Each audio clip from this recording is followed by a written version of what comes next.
everybody, and welcome to the Pro Dental Podcast. We're joined today by last year's Dentist of the Year at the 2024 Dental Awards. She is the principal dentist at Chapel Dental Cosmetic and Implant Centre. She was recently the president of the British Association of Private Dentistry. This is Rachel Darby. Hello, Rachel. How are you? Hey, James, thank you for having me. God, you make me sound very, very busy, to be honest. I think there's a lot more that I can say as well when kind of looking back, and especially for your entry last year, and not to mention online. I think you are very It's all busy. true. I can tell you that. Yeah. It's all real. Well, I wanted to start things off by kind of as a way of introduction. If you could share a bit about your journey into dentistry and kind of what sparked your interest initially. Of course. Well, I decided to do dentistry from, I think, around GCSE age, because my sister, I've got an older sister, and she went to dental school, and she went to dental school in the 90s, so graduated the early noughties, and told me dentistry is great, you earn loads of money, and you only work 9 to 5. So I was like, sold. We'll do that for a career. And as we all know, it's not really 9 to 5, especially when you're a practice owner. Yeah, the money of the 90s and the early noughties is very, very different to what it is now, nowadays. But I always knew I wanted to do something medical, and medicine seemed too hard, and he didn't really have a good work-life balance. I did look at pharmacy for a bit and thought, oh, I can't be behind a counter in boots for the rest of my life. And then I thought law, and I was like, oh, I thought about law a lot because Ally McBeal was really big then. If you remember Ally McBeal and the Dancing Baby. Um, and my mother was like, that's not real life. That's not what you're going to have if you become a lawyer. So then I went back, to dentistry, and I did my work experience there, and I quite liked it. But I suppose, what I saw in my work experience to what I'm doing now is just so vastly different, because just the field, dentistry as a profession is just vastly progressing at, leaps and bounds. And it's a really, really exciting field and profession to be in. I really, really love it. So I do. And I went to the University of Manchester. Don't let this accent fool you. I am from Northern Ireland, but I went to Manchester and I graduated in 2010. If that gives away a bit of my age. So, alongside your husband, Dr. Evans, you own and operate Chapel Dental. Does the family connection play any part in the practice culture? It does, because really why we decided to become principals and buy a dental practice was for our family. So when I was pregnant, back before COVID, it was 2019 that I was pregnant, and I found out that I was having a little girl. And I just had this very strange urge and, push to show her that you can have a career and also be a working mother as well. It should never be one or the other. So before she was even born, and when I was told you're having a girl, I really wanted to be that role model in her life. And also, I grew up with a working mother. My mother was a teacher. She worked 5 days a week. She even taught me. It was a very traumatic experience. She taught me for a year when I was 7. So that's always been my role models, my influence in my life, and I really wanted to pass that on to my daughter. And COVID came. It happened. I gave birth. We didn't have the practice, and we were about to buy another one, and thankfully that fell through. Um, thank God, because I think it would have been like completing around the same time COVID would have been coming in, and I was about to give birth as well. So, if it's meant to be, it's meant to be. So afterwards, after COVID, it quieted down a bit. We then found the practice, and we thought, yes, we can make this work. And I am, my husband and I are very much about family. And I think that does extend into the practice, because at the end of the day, yes, I'm a dentist, I'm a mother as well. And I want my patients to see me as a human, as to somebody that they can relate to as well, that we do have something in common. Because most people do hate the dentist. I get told it quite often. I think I'm like one step up from a traffic warden. So having that perception, but also knowing, oh, yes, you're human, you have a child, we have this in common, it just helps to build that trust and rapport with it. My daughter, she's 5. She wants to be a dentist. She keeps telling us that she wants to be a dentist. And Erica, my practice manager, does call her the real boss when she comes in. So she does like to come in and sit at the desk, and I've even had her doing some fillings, like not on patients. I've got like little models, and I was trying to do something, so I could put it on Seesaw that she's doing an activity over the half term. So we were just doing an upper right six composite, and to be honest, she wasn't bad. I was a bit worried she might stab herself with the probe, but she did a better filling than what I've seen, some dentists do. So I think she's got a good future ahead if she wants it. So you could almost say it's in the blood. I think so, yeah. Although Excellent. Well, she's sounds not like getting the you. practice from me. She's not going to suddenly Oh, inherit my practice. That's my pension. That's my I pension was, right there. I was about to say it sounds like Chapel Dental could be running for generations to come, but maybe not. Oh, should have to pry it from my cold dead hands. Excellent. So, obviously, at Chapel Dental as well, you really emphasise the importance of kind of the entire patient journey. And how do you and your team kind of ensure that positive experience for your patients? Well, I always think it's very interesting because nobody, as in patients cannot tell good dentistry from bad dentistry. All they care about is, does it last and did it hurt? If you can win in those two, well, in their mind, that was good. So we're trying to go, dentistry hasn't changed very much the journey of it. People come in, sit down, yeah, you're fine, see you in 6 months. Yes, you need a crown, you need this, go, go away, put it at the desk, and that's it. So we really wanted to change it around.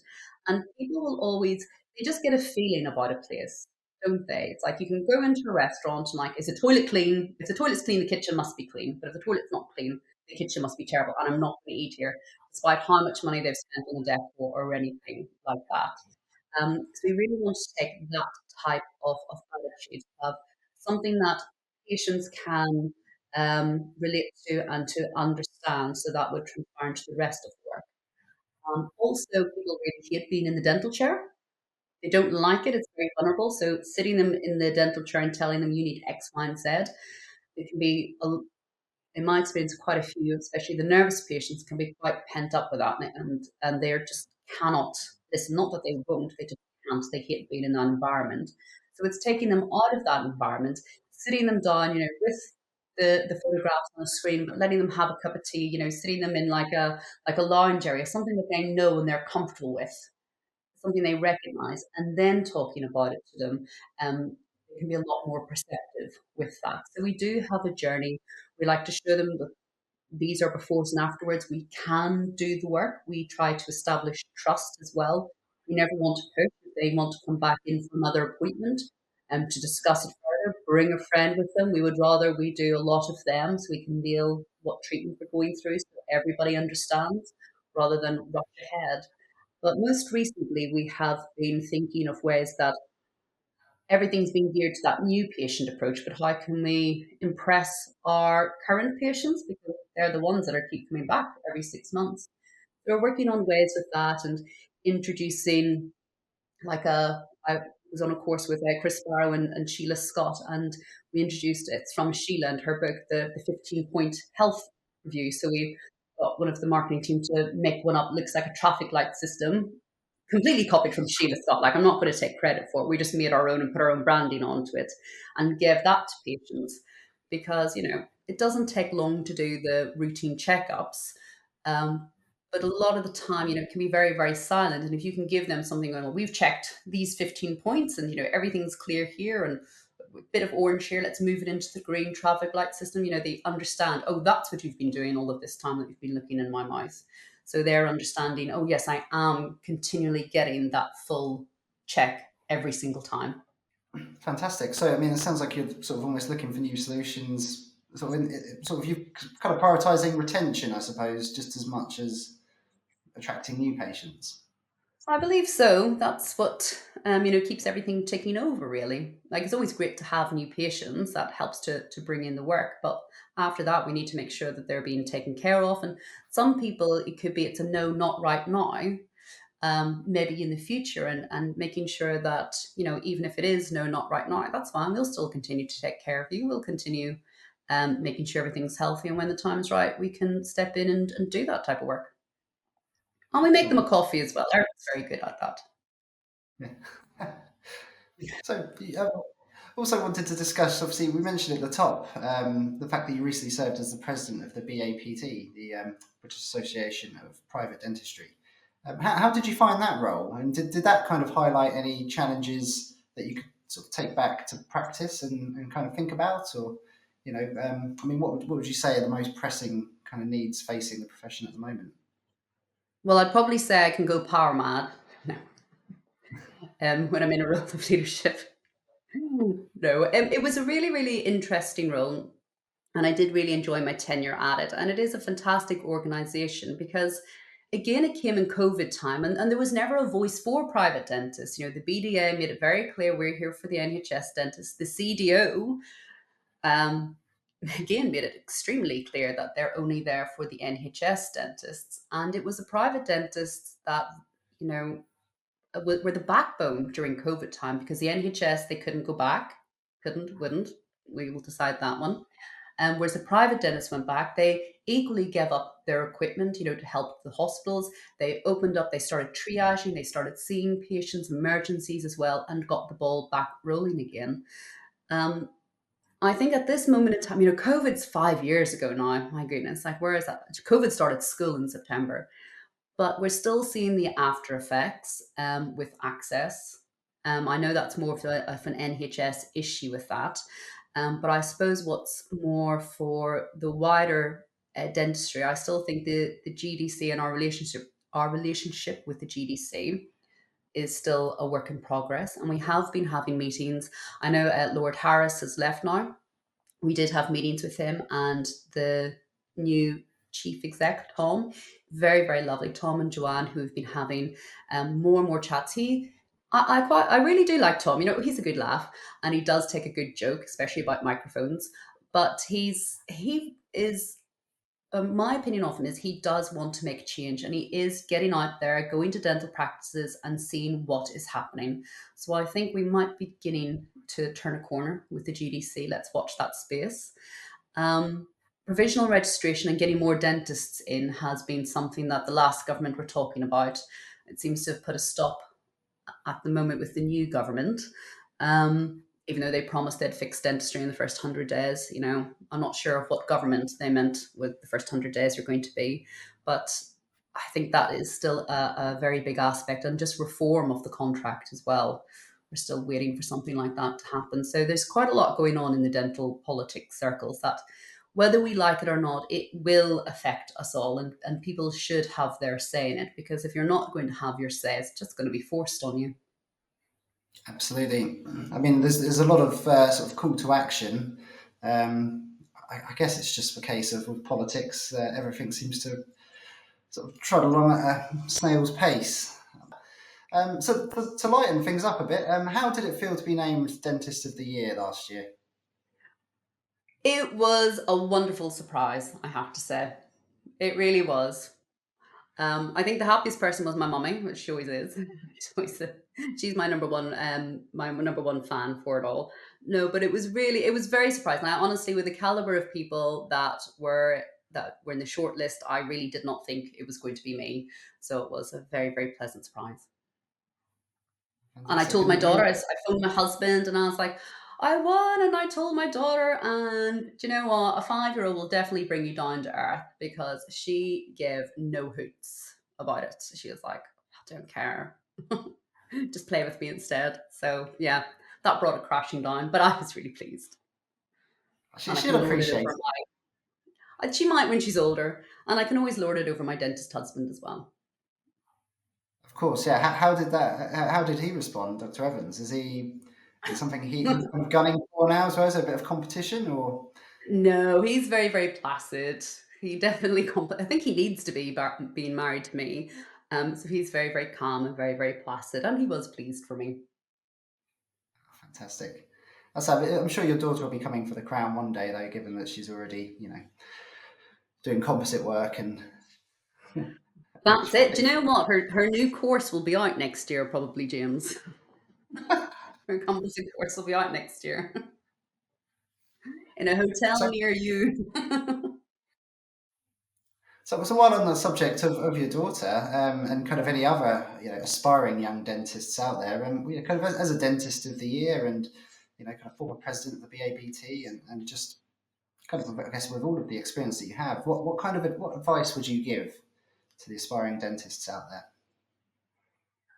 I suppose to the aspiring dentists, so take it one step at a time. If you want to be a dentist, get your grades, do what you need to do to get into dental school. When you're in dental school, work hard, get your grades to stay in dental school, have fun as well, because it is a long profession. And dentistry is, being at university was some of the best years of my life, without a doubt.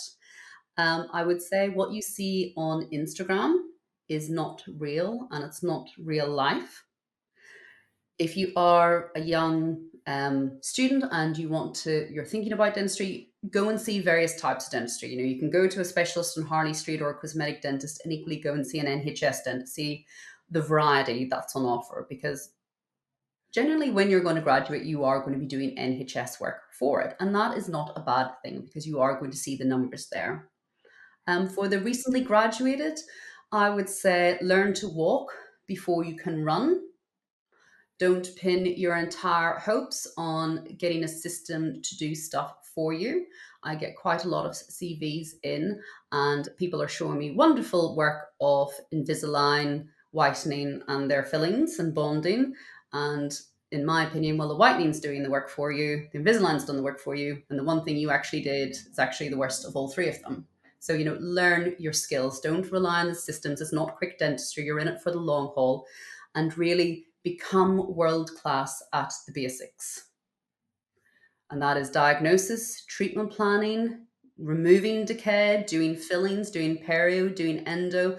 Become world class at that, and then you can move on to the more exciting stuff safely, because the base of it, the health will work, and then everything else will begin to work on top of that.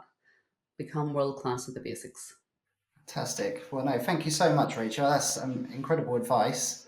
For anybody who'd like to, I guess, sort of find out more, is there anywhere that people listening, watching can follow you? Obviously, you just mentioned, Instagram's not real life. Are you on Instagram?